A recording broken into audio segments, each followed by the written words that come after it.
Hello, welcome to Chabot News for November 7th, 2024. My name is Evan Netto, and today we'll be covering a local teen who saved her family, a Straw Hat Pizza talent show, and a lawsuit against Elon Musk. In entertainment news, Greg Driscoll will tell you about Vice President Kamala Harris' recent appearance on Saturday Night Live, and finally, in sports news, Christian Gonzalez has all the latest updates on the Chabot College football team. All that and more coming up in today's edition of Chabot News.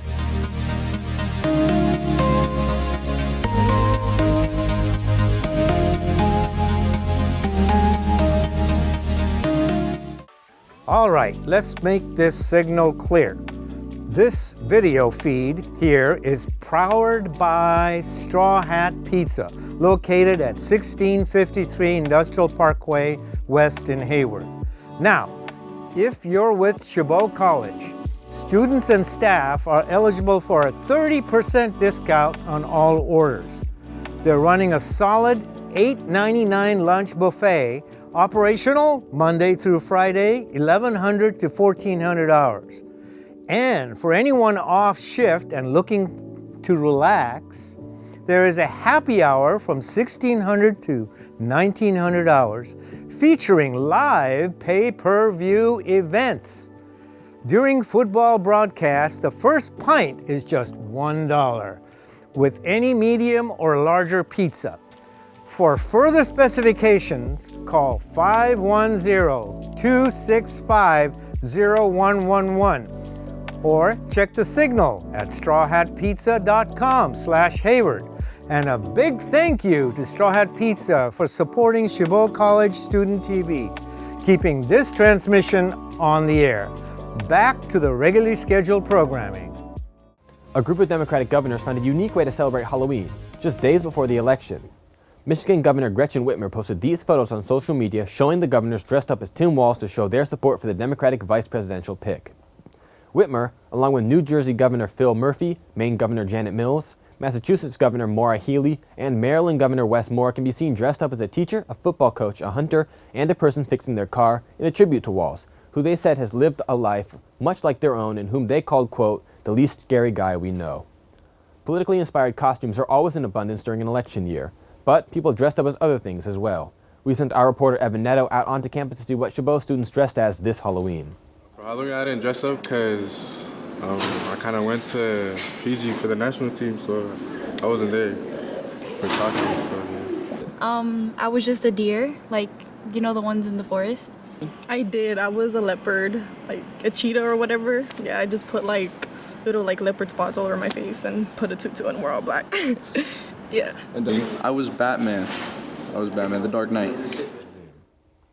Thanks, Evan. So talented. If you know someone who had an eye-catching costume, or if you yourself indeed had one, political or not, feel free to send pictures to @ChabotTV for a chance to appear on our Instagram. A hearing was held on October 31st in Philadelphia over Elon Musk's $1 million sweepstakes for registered voters. Prosecutors have alleged Musk's daily giveaway violates Pennsylvania state lottery laws.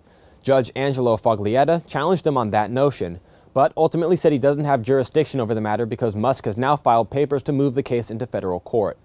Lawyers for Musk, a staunch Trump supporter, called the case a publicity stunt. Musk did not appear at the hearing. Also named in the lawsuit is Musk's America's Super PAC, which is giving away the cash prizes. Musk has given more than $118 million to the group. On November 13th, the spotlight will shine on Straw Hat Pizza in Hayward, located at 1653 Industrial Parkway. The popular local venue hosts a talent show packed with excitement, entertainment, and opportunities for rising stars. Hosted by Eddie Hazard Jr., the event promises an unforgettable evening where local talent can showcase their skills and compete for a chance to appear on live TV and various streaming platforms. The night will be filmed with special deals to keep everyone fueled and in good spirits. Straw Hat Pizza will offer wine from the wine shopper, pizza, and beer specials throughout the event, ensuring there's something for everyone to enjoy. Whether you're cheering on a friend or simply enjoying the local talent, it's bound to be an event full of energy and delicious food. And now we're going to Christian Gonzalez for this week's look at sports news. Thanks, Evan. With the end of the Major League Baseball season, it appears Bob Costas has called his last game. The legendary sportscaster confirmed to The Athletic that he's retiring from baseball play-by-play announcing. Costas says the decision coincides with the end of his TNT Sports contract. His last assignment was the American League Division Series between the New York Yankees and Kansas City Royals earlier this month. Costas has also been the lead voice on the Major League Baseball network since its birth 15 years ago. The Athletic reports he will also give up that role, but the 72-year-old will still work as a studio show analyst for the network. Costas first started calling baseball games in 1980 for NBC Sports. He's a member of the broadcasting wing of the Baseball Hall of Fame. The Chabot Gladiators fell short to the Siskiyou College Eagles this past weekend by a score of 32-20. Prior to the game on Saturday, a ceremony was held to recognize second-year players who would be graduating from Chabot College this coming spring. Players were joined by friends and family on the field to celebrate the occasion. The celebratory mood didn't last after kickoff, though, as the Eagles led the Gladiators 25-7 going into the second half. Running back Trevor Runn scored the first touchdown for Chabot on a 14-yard pass from QB Harris Necrowish. Necrowish would throw 2 more touchdowns over the course of the game to wide receivers Malachi Matthews and Kyrie Fudge, but it would be to no avail as the Eagles maintained a lead of at least 12 points or more for the whole game. Once again, interceptions plagued the Gladiators as one was thrown for a 100-yard touchdown return early in the first quarter, and another in the third quarter resulted in an early turnover in a 2nd and 10 situation. The football team has this upcoming weekend off and will reconvene to face off against conference rivals the Yuba College 49ers here at Gladiator Stadium on Saturday, November 16th at 1 p.m. If Japan had a hometown hero in the World Series, it was certainly Shohei Otani. He was born in Japan 30 years ago and is a veteran of Nippon professional baseball. Millions of fans in Japan dropped everything to watch their favorite slugger and Dodgers star, as CNN's Will Ripley reports. No wonder they call it baseball's World Series, when some of the most devoted fans are halfway around the globe.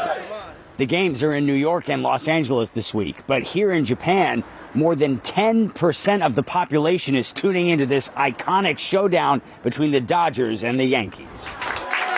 Game 2 alone drew a staggering average of 15.9 million viewers in Japan, the highest MLB postseason viewership ever in the country, the league says. Japan's passion for baseball is legendary, but in this Tokyo bar in the famed Shibuya district, the focus is not just on the game, it's on one player.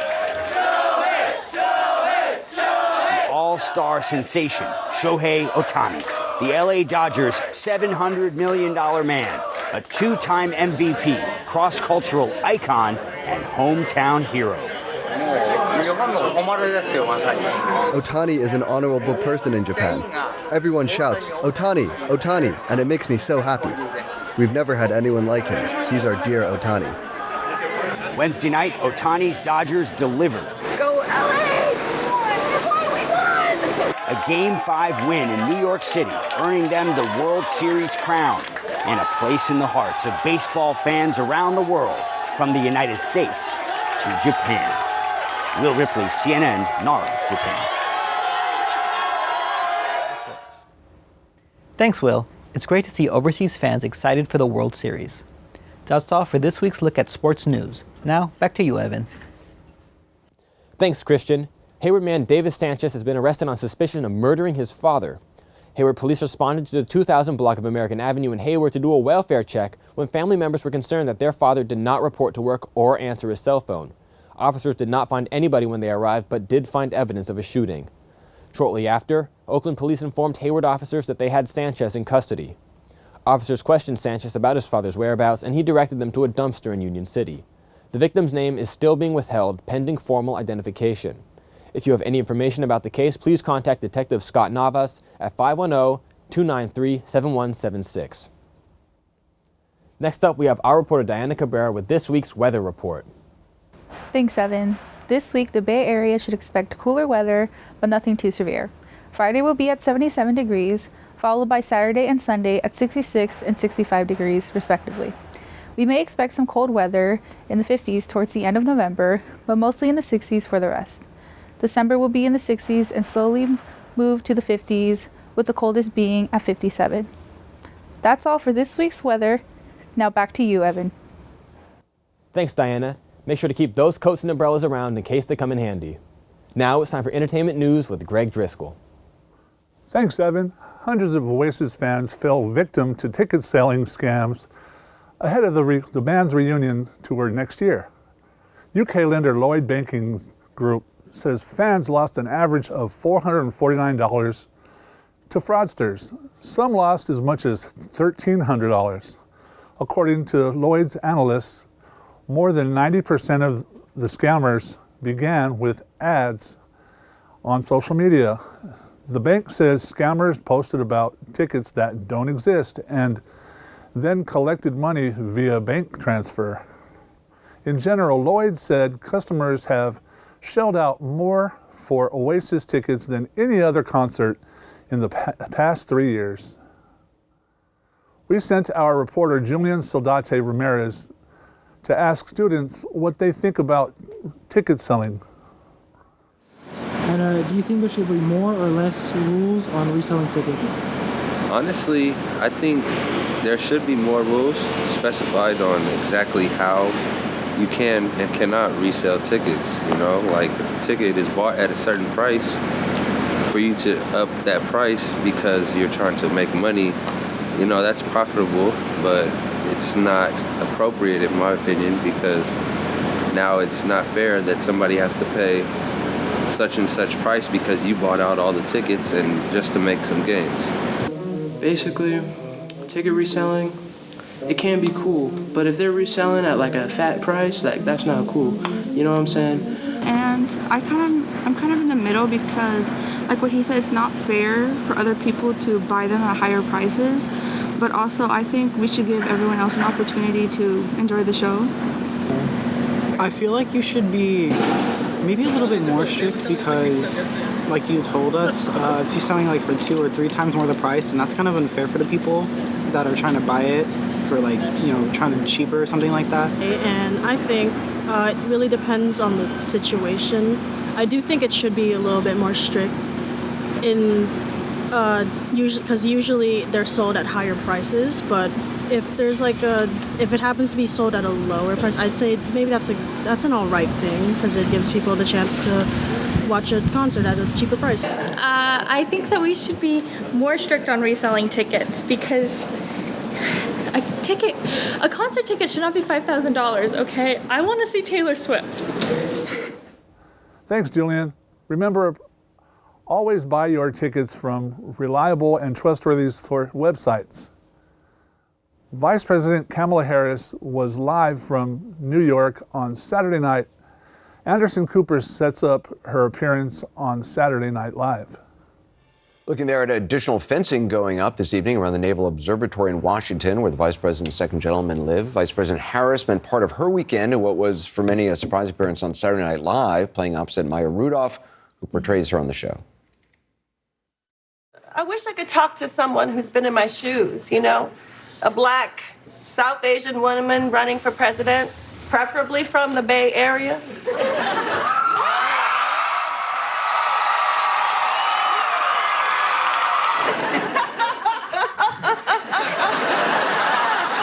I don't really laugh like that, do I?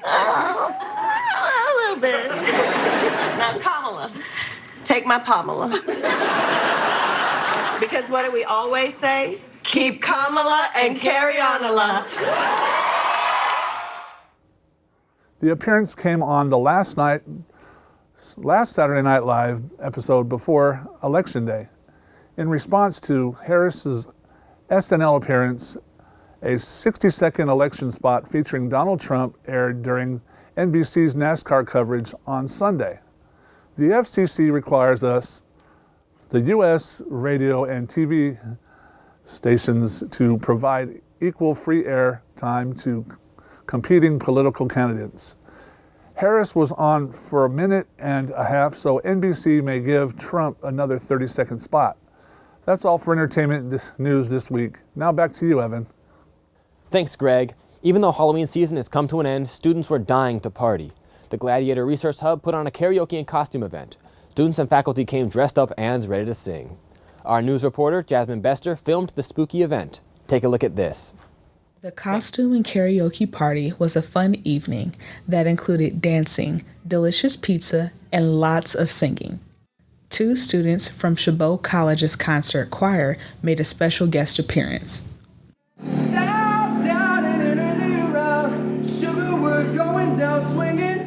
The Gladiator Resource Hub, which is home for the food pantry and student equity, was instrumental in putting this celebration together. Since we're a community college compared to four-year universities, I think it's important to build a community like our name suggests.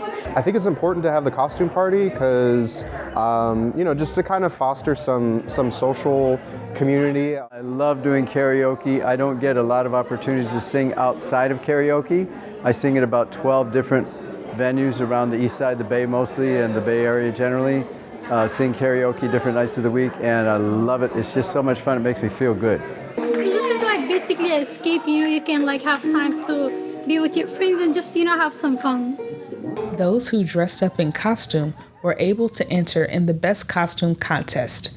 The winner were to receive a $100 reward. Attendees were led to a link in order to vote for their favorite costume.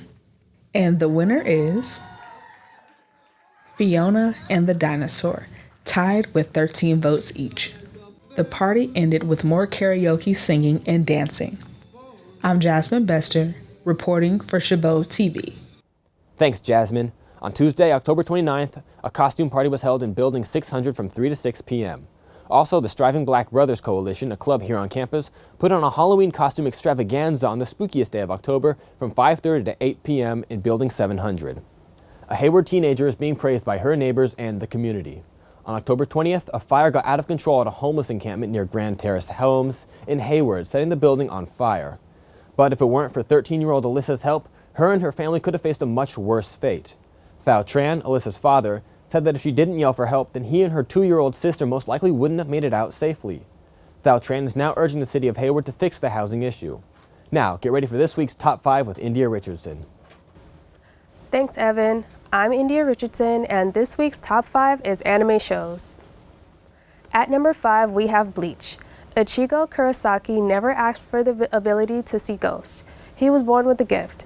When his family is attacked by a hollow and malevolent lost soul, Ichigo becomes a soul reaper, dedicating his life to protecting the innocent and helping the tortured spirits themselves find peace. At number 4, we have Sailor Moon, a trouble-prone schoolgirl that receives the ability to transform into a powerful heroine and assembles a team of friends and allies to battle the forces of evil that threaten the world. Coming in at number 3, Naruto is a Japanese manga series and anime TV show about a young ninja named Naruto Uzumaki who dreams of becoming the Hokage, the leader of his village. Number 2 is Dragon Ball Z, which follows the adventures of Goku, who, along with the Z Warriors, defends the Earth against evil. The action adventures are entertaining and reinforce the concept of good versus evil. Dragon Ball Z teaches valuable character virtues such as teamwork, loyalty, and trustworthiness. And number 1 is Jonathan Joestar, nicknamed JoJo, becomes involved in a battle against his stepbrother Dio Brando, who is intent on taking control of the Joestar fortune. To do this, Dio uses the power of an ancient stone mask, which allows him to become a powerful vampire. The hybrid anime series takes pieces from such genres as paranormal, adventure, comedy, action, and fantasy. That's all for this week's Top 5. Now back to you, Evan. Thanks, India. That's all for Chabot News this week. Thanks to all the students and staff in the Mass Communications Department here at Chabot College for making this production possible. You can watch us anytime online at youtube.com/ChabotTV. Stay tuned to KCTH Channel 27 on Comcast for more Chabot TV.